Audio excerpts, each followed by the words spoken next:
সত্যি জানতে ইচ্ছে করছে আজকে যে আজকে আপনি এই ঘটনার পরে কি বলবেন? কোন অধিকারে ভারত নিজের জমিতে সে কাঁটাতার দিচ্ছে, নাকি বেড়া দেবে, না পাঁচিল তুলবে, সে নিজের জমিতে দিচ্ছে? সেখানে বাংলাদেশের বর্ডার গার্ড তারা এসে বাধা দিতে এসেছিল কেন? মানে কিসের উস্কানি এটা? পায়ে পা দিয়ে ঝগড়া করার উস্কানি?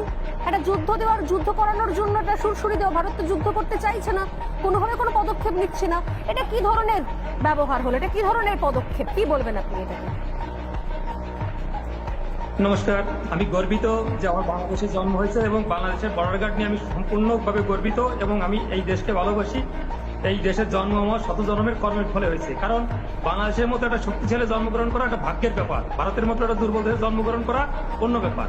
বিমল দা যে বললেন যে আমাদের যে বর্ডার গার্ডে যেটা করছেন আপনি যেটা বললেন, এখানে সীমান্তে নো ম্যানস ল্যান্ড এবং 0 পয়েন্টের একটা ডিস্টেন্স থাকে, তারপর তার নিজস্ব জমি আছে। সেই নো ম্যানস ল্যান্ডে 0 পয়েন্টে আপনারা বেড়া দিতে পারবেন না। 2 তারিখ যখন বেড়া শুরু করেন তখন আমাদের বর্ডার গার্ডের মানে আপত্তিতে আপনারা যে বেড়া বন্ধ করছেন তখন ছিল 0 পয়েন্টে। আপনারা আজকে বেড়া শুরু করছেন, দীর্ঘদিতে কাজ চলছে, কিন্তু সেটা 0 পয়েন্ট থেকে আপনাদের সীমানায় করছেন। আপনাদের সীমানায় বেড়া দেবেন না, পুকুর কাটবেন না, গাছ লাগাবেন, এতে বাংলাদেশে কিছু আসা যায় না। আর বাংলাদেশ নিয়ে আমি যেভাবে বললেন দুর্বল, সরিষা খেতে ট্যাঙ্ক নিয়ে একবারও বলবেন না। আপনার বয়স কত আমি জানি না, আপনি 2001 সালে আপনার বয়স কত ছিল? 2001 সালে আপনারা উস্কানি দিয়েছিলেন সীমান্তে। সেখানে পাদুয়ায় 16 থেকে 19 এপ্রিল এই 4 দিন যে গন্ডগোল করছিলেন, সেখানে আপনাদের 18 জন বিএসএফ মারা গেছে, আমাদের মারা গেছিল মাত্র 3 জন। আপনাদের 2 জন বন্দী হয়েছে, আমাদের 1 জনের বন্দী হয় নাই। আপনাদের 2 জন আহত হয়েছে, আমাদের মাত্র 5 জন আহত হয়েছিল। মনে পড়ে না? লজ্জা করে না আপনাদের? বাংলাদেশ নিয়ে তাচ্ছিল্য করেন।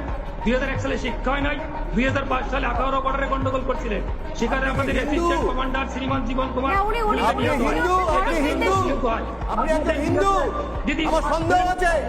আপনি নাম বাড়িয়ে বসেছেন। বাংলাদেশকে কত বড় আমরা কি নাই? বিমল বাবু যে বললেন 2001 থেকে আপনার নামের পেছন থেকে বিবেকানন্দ দেখেন